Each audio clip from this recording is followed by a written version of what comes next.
วัสดีค่ะวันนี้เราก็พามิชามาที่ Botanist Activity and Cafe นะคะที่นี่เขาแต่งสวนสวยมากเข้ามาก็จะเห็นต้นไม้เยอะมากแล้วก็ที่นี่เขามีดนตรีสดด้วยนะคะมีนักร้องมาร้องเพลงสดถึงที่เลยบรรยากาศดีมากๆมีบ่อปลาค่อนข้างใหญ่เลยเป็นปลาคราฟสามารถให้อาหารได้ด้วยนะปลาตัวอ้วนๆทั้งนั้นเลยดูสินอกจากจะมีปลาก็มีนกนานาชนิดอีกนะเยอะมากๆ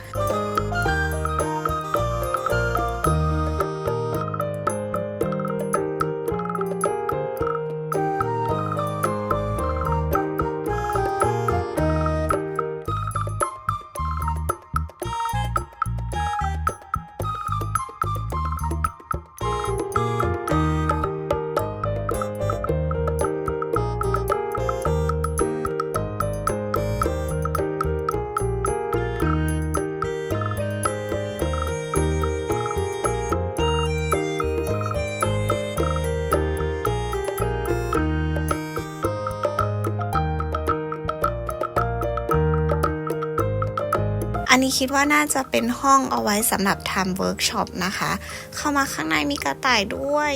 น่ารักอีกแล้ว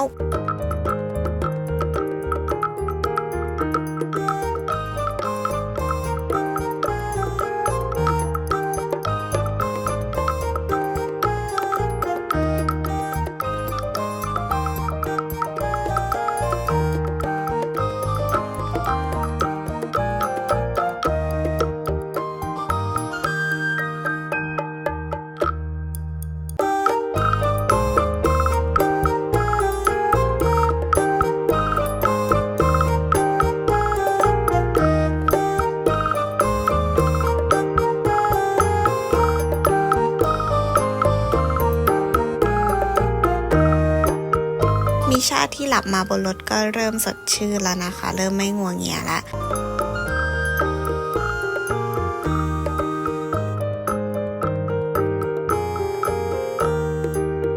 ตอนนี้มิชาเดินเองได้แล้วนะเดี๋ยวนี้พอเดินเองได้ก็สนมากๆมีความอยากรู้อยากเห็นไปหมด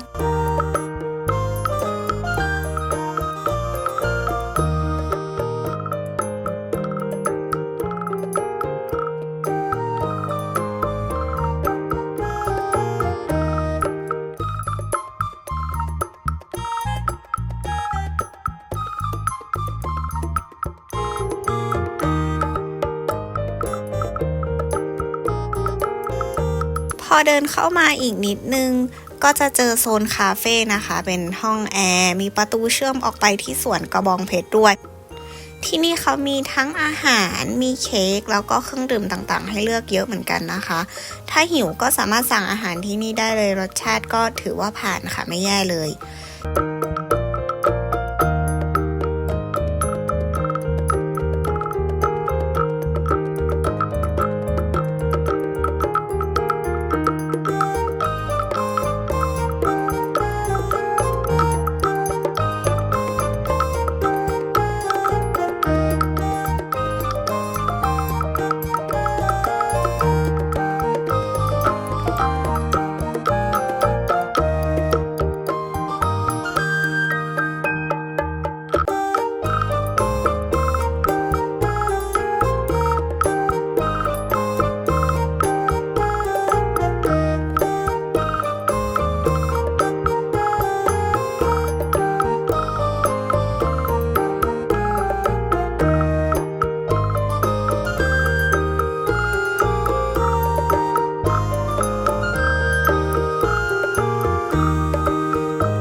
จริงๆคลิปนี้ก็ไม่ได้มีอะไรมากหรอกแค่ถ่ายเก็บเอาไว้เผื่อให้มิชาดูตอนโตซึ่งก็ไม่รู้ว่ามิชาจะชอบดูคลิปตัวเองหรือเปล่านะ แต่หลุยก็จะถ่ายคลิปเก็บไว้เยอะๆเพราะว่าหลุยชอบ เด็กอะไรทำไมน่ารักขนาดนี้ โอเค วันนี้ขอลาไปพร้อมกับความน่ารักของมิชา แล้วเจอกันใหม่คลิปหน้านะคะ สวัสดีค่ะ บ๊ายบาย